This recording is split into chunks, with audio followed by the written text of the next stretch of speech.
झूलस मई झूलनवा निम के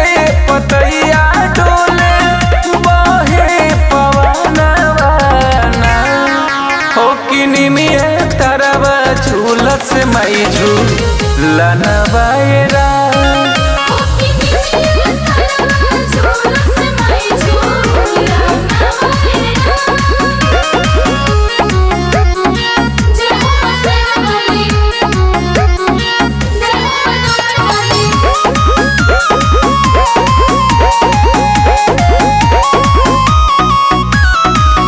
बड़े भागे नीमन तूता बड़े ऐसन पैलू अपना तीतैया पर माई के लू भइलू बड़े भागे नीमन तूता बड़े ऐसन पैलू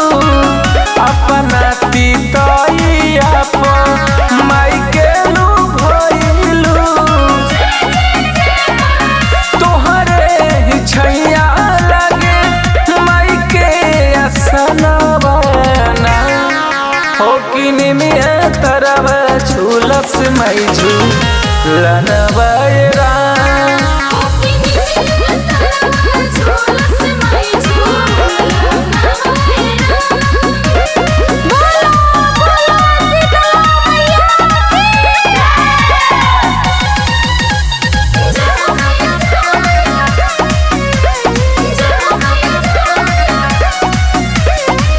राज नहीं जाने कोई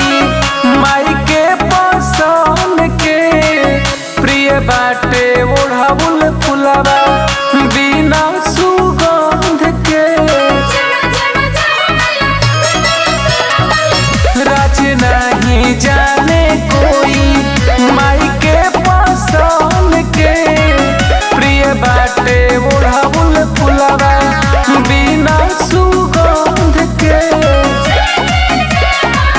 प्रेमियों प्रकाश करे माई के बखानवा हो कि निमिया तरवा झूलस मई झूलनवा